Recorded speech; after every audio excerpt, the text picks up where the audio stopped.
बढ़ेंगे आगे और अब शुरुआत करेंगे बड़ी खबर के साथ, जहां 7 गांव में पानी नहीं पहुंचने को लेकर शिव विधानसभा के विधायक इंजीनियर कार्यालय में धरने पर बैठ गए। शिव विधायक रविंद्र सिंह भाटी जलदाय विभाग के दफ्तर पर पहुंचे। दफ्तर पहुंचने के बाद भाटी पहले तो अधिकारी के सामने कुर्सी पर बैठे और फिर कुर्सी से नीचे उतरकर जमीन पर बैठ गए। 1 साल से लेटर लिख रहा हूं, रविंद्र भाटी का कहना है। चिट्ठी लिखने के बावजूद कोई कार्रवाई नहीं हो रही है। बाड़मेर के हरसाणी गांव में पानी की समस्या है और पीएचडी ऑफिस में कुर्सी छोड़कर अब धरने पर बैठ गए हैं रविंद्र भाटी। वो साफ तौर पर कह रहे हैं कि बड़ा लंबा समय हो गया है शिकायत को लेकर, पत्र पे पत्र लिखे जा रहे हैं, लेकिन कोई समाधान इसका नजर नहीं आ रहा। भाटी का यह भी कहना है कि मेरे लोग और महिलाएं सड़कों पर धरने पर बैठे हैं, तो मैं कैसे घर पर बैठ जाऊं। बीते 1 साल में पत्राचार कर रहा हूं, लेकिन आपकी ओर से कोई जवाब नहीं दिया गया। अब तो मुझे ये भी लिखित में बताओ कि पानी कब तक गांव में पहुंचेगा। दरअसल बाड़मेर जिले के हरसाणी गांव में सर्दी में पानी की समस्या को लेकर हरसाणी कस्बे का मार्केट बंद, धरने पर लोग बैठ गए हैं क्योंकि ये समस्या पिछले काफी समय से बनी हुई है।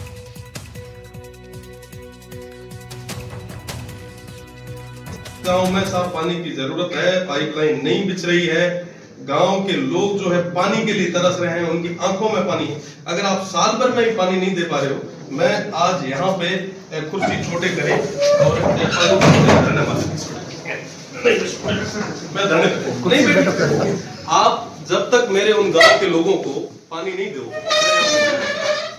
पानी तो सर ऐसा है कि हमने प्रस्ताव पहले भेजे थे, ये तरीका और दोबारा जो स्टेट फंड में जैसे डिसीजन हुआ है स्टेट लेवल का, नहीं हुआ ना सर हमारे तो अगर मेरे गांव के लोग वहाँ पे सड़क पे आके बैठना पड़ रहा है, महिलाओं को बाहर आके बैठना पड़ रहा है, मैं सब अपने घर पे कैसे बैठूं? अगर ये स्थिति आपकी बने कि आपके घर में पानी नहीं आ रहा हो, आप क्या करोगे? वो पानी तो मांग रहे हैं। तो देखिए आपने किस तरह से अब पानी की मांग की जा रही है। पहले कुर्सी पर बैठे और फिर कुर्सी छोड़कर जमीन पर बैठ के उनका ये कहना है कि जब मेरे लोग सड़कों पर हैं तो मैं कैसे घर पर बैठ सकता हूं। 7 गांव ऐसे हैं जो पानी की समस्या से जूझ रहे हैं और अब पानी की किल्लत को लेकर पीएचडी दफ्तर में खुद रविंद्र भाटी पहुंच गए और उन्होंने कहा कि पानी की मांग हो रही है और पानी पहुंचना चाहिए, जिसको लेकर लगातार तमाम लोग भी इसको लेकर मांग कर रखे हैं कि पानी की समस्या जल्द खत्म की जाए, लेकिन अभी तक कोई भी समाधान इसका होता नजर नहीं आ रहा है। हालांकि बता दें कि इससे पहले भी पत्र लिखकर पानी की समस्या को लेकर शिकायत की गई है, लेकिन बावजूद उसके कोई समाधान नजर नहीं आता। 7 गांव पानी नहीं पहुंचने को लेकर परेशान है और अब शिव विधानसभा के विधायक खुद इंजीनियर कार्यालय में धरने पर बैठ गए हैं। शिव विधायक रविंद्र सिंह भाटी, जिनको आपने अभी सुना, उन्होंने ये कहा है कि पानी की समस्या का समाधान होना चाहिए। ज्यादा जानकारी के साथ भूपेश आचार्य हमारे संवाददाता जुड़ गए हैं। भूपेश, ये पानी की समस्या बहुत लंबे समय से है, लेकिन अब खुद विधायक साहब सामने आ गए हैं। क्या समाधान हो पाएगा या संज्ञान में इस मामले को लेने के बाद कुछ प्रोसेस हुआ है आगे? जी बिल्कुल, इस पूरे मामले को लेकर बात की जाए तो क्योंकि जो शिव विधानसभा का क्षेत्र है वो सीमावर्ती क्षेत्र है और उसमें पूरा पाकिस्तान की सीमा लगती है और सुदूर सबसे बड़ा विधानसभा क्षेत्र बाड़मेर जिले में कहा जाए तो वो भी कोई बड़ी बात नहीं हुई। लेकिन इस पूरे मामले को लेकर जो शिव विधानसभा के विधायक है उनका ये कहना है कि जल जीवन मिशन के तहत जो कार्य हुआ उसमें पाइपलाइन बिछी प्रॉपर तरीके से नहीं बिछी है, अगर कहीं बिछ गई है तो वहाँ और टैंक नहीं बना है, पानी की सप्लाई नहीं आ रही है, काम अधूरा पड़ा है। कई जगह पानी की पाइपलाइन है जो चौक हो चुकी है। तो उसको लेके जब उन्होंने अधिकारियों से बात की तो उनका कहना था कि अधिकारियों ने संतोष जवाब नहीं दिया और उन्होंने ये कहा कि भाई हमने इस पूरे कार्य को लेके अतिरिक्त बजट के लिए राज्य सरकार को भेजा है, राज्य सरकार से जब अप्रूवल आएगी उसके बाद ही सारी चीजें हो पाएगी। तो इस जवाब से विधायक का ये कहना है कि संतोषजनक जवाब नहीं था और ये जवाब नहीं था क्योंकि लगभग 1 साल भर से अधिक का समय हो चुका, अभी तो सर्दियों का समय है। अगर यही स्थिति गर्मियों में रही तो हाहाकार मच जाएगा, लोगों को पानी की वजह से आपस में एक दूसरे से लड़ने के लिए मजबूर हो जाएंगे। इन तमाम बातों को लेकर जब उनको संतोषजनक जवाब नहीं मिले तो उन्होंने उसी चैम्बर में जिस अधिकारी से बातचीत करे थे कुर्सी को हटा के नीचे धरने पे बैठ गए और उनका ये कहना है जब तक आप मेरी बातों को लेकर संतुष्ट जवाब नहीं देंगे तब तक ये मैं यहीं बैठा रहूंगा, क्योंकि आप कब तक फाइलों में बाकी सारी चीजों में तमाम चीजों को उलझाते रहेंगे। जी भूपेश, पानी की किल्लत क्यों है और कितने समय से लोग इससे जूझ रहे हैं? क्योंकि एक गाँव नहीं है, कई ऐसे गाँव जहाँ पानी नहीं पहुंच रहा। जी बिल्कुल, इसको लेके बात की जाए तो पानी की किल्लत का जो सिलसिला बाड़मेर जिले में हमेशा से रहा है, क्योंकि बाड़मेर को हमेशा से सूखा और अकालग्रस्त क्षेत्र माना गया और जो शिव विधानसभा का क्षेत्र अगर आप इसको देखें तो ये जैसलमेर से शुरू होता है। जैसलमेर जिले की वो सीमावर्ती क्षेत्र जहाँ डेजर्ट नेशनल पार्क से लेके और पाकिस्तान की सीमा के पैरेलल होता हुआ ये आगे गुजरात की तरफ चला जाता है, जो आगे कच्छ की तरफ चला जाता है। ये सारा जो एरिया है रेगिस्तानी एरिया है और यहाँ पे पानी जो ग्राउंड वाटर लेवल है वो भी नहीं है और जो रिसोर्सेस है वो भी नहीं, क्योंकि ना तो यहाँ पर नदी नाले और तालाब है जिससे जो नेचुरल नेचुरल रिसोर्सेज जिनसे गाँव लोगों को पानी हो सके, एकमात्र ही सहारा है वो है गवर्नमेंट के द्वारा सप्लाई, क्योंकि अंडरग्राउंड पानी भी नहीं है, तो ऐसे में ट्यूबवेल भी कराना या ओपन वेल कराना भी सक्सेस नहीं है।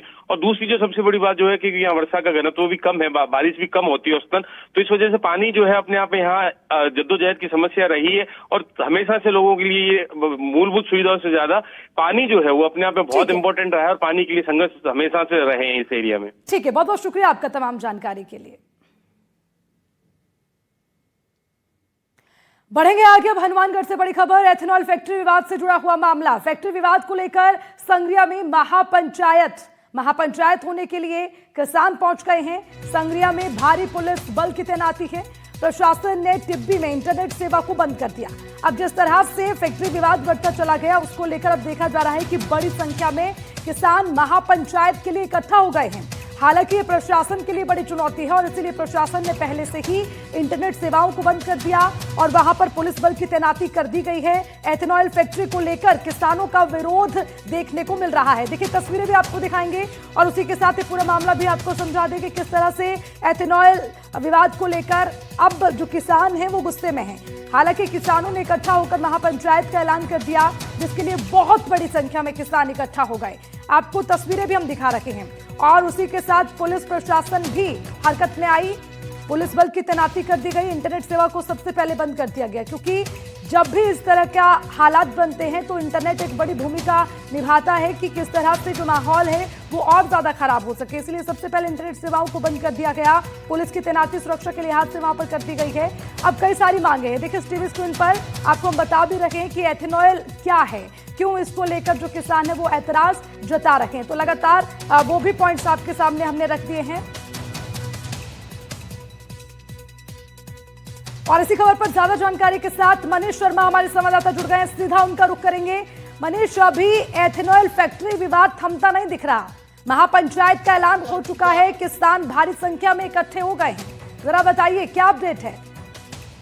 जी बिल्कुल, इस एथेनॉल फैक्ट्री का लगातार जो किसान है पिछले 14 महीने से विरोध कर रहे थे। रांची के गाँव में एथेनॉल फैक्ट्री नहीं थी, जिसको लेकर 10 दिसंबर को जब किसानों ने महापंचायत की और महापंचायत के बाद में जिस तरह से पूरा जो बवाल काटा गया था और आगजनी की जिस तरह से था, उसने इस एथेनॉल फैक्ट्री के मामले को देश भर में चर्चित कर दिया था। उसके बाद से किसान लगातार धरना प्रदर्शन कर रहे थे। 10 दिसंबर के बाद में 17 दिसंबर को एक महापंचायत आयोजित की, जिसके बाद में प्रशासन से वार्ता में किसानों ने संग्रिया में एक और महापंचायत की घोषणा कर दी थी, जिसके तहत आज संग्रिया के अंदर महापंचायत आयोजित की जा रही है, जिसके अंदर हजारों की संख्या के अंदर किसान छुटे जा सकते। राजस्थान के बल्कि पंजाब और हरियाणा के संख्या में किसान इस महापंचायत में शिरकत कर रहे हैं। महापंचायत को देखते हुए जो पुलिस की सुरक्षा और प्रशासन जो व्यवस्था है वो चाक चौबंद रखी गई है, ताकि जो 10 दिसंबर की जो घटनाएं थी उसकी बंदोबस्ती ना हो। मेरे साथ मौजूद है किसान नेता कॉमरेड जगदीश सिंह जग्गी, इनसे बात करते हैं कि किस तरह से देखते हैं महापंचायत को और किस तरह की मांग उठाते हैं आप सरकार से। आप क्या है, सरकार हमारी बात है सुन नहीं रही है। पिछले 1.5 साल से ये आंदोलन चल रहा है और 10 दिसंबर को वायरस हुआ और उसके बाद में सरकार हमारी बात सुनने की बजाय टालम टोल कर रही है। हमारी माता और बहनों पे 10 दिसंबर को लाठीचार्ज किया और उसके बाद में लगातार सरकार हमारे आंदोलन को दबाने का प्रयास कर मांग करते हैं। हम ये मांग करते हैं कि एथेनॉल फैक्ट्री यहाँ से नहीं लगे, झूठे मुकदमे वापस लिया जाए। निश्चित तौर पर किसान जो है वो लगातार ये बात कह रहे हैं कि जो इनके ऊपर मुकदमे दर्ज किए गए हैं वो मुकदमे तुरंत प्रभाव से वापस लिए जाए। उसके साथ ही जो फैक्ट्री है उसका MOU भी सरकार तुरंत रद्द करे। देखिए किस तरह से महापंचायत के अंदर बड़ी संख्या के अंदर किसान नजर आ रहे हैं। हजारों की संख्या के अंदर जो किसान यहाँ मौजूद है, जिनमें बड़ी संख्या के अंदर महिलाओं की भागीदारी भी नजर आ रही है। वक्ता जो है वो लगातार मंच से लोगों को संबोधित कर रहे हैं और जो एथेनॉल जो फैक्ट्री से जो दुर्भाव जो आशंकाएं लोगों की है उसके बारे में लगातार चर्चा कर रहे हैं। लोगों का जो वक्ता है, तस्वीर एक बार मनीष दिखाइए, कितनी बड़ी संख्या में किसान वहां पर पहुंचे हैं। और इसके अलावा मनीष, किसानों से बात कीजिए कि अब उनकी अगली रणनीति क्या होगी, क्या उनकी स्ट्रेटेजी है और जो उनकी मांगे हैं उसको लेकर क्या संज्ञान लिया जाएगा, क्योंकि उनका कहना है लंबे समय से आंदोलन चल रहा है लेकिन सुनवाई नहीं हो रही। और तस्वीरें भी दिखाते रहेगा मनीष। कि मेरे साथ यहाँ जगजीत सिंह जग्गी है बात करने के लिए, किसान नेता, इनसे बात करते हैं। जगजीत जी, अगर आज भी अगर आपकी वार्ता नहीं मानी जाती है तो आगे किस तरह की रणनीति रहेगी आपकी?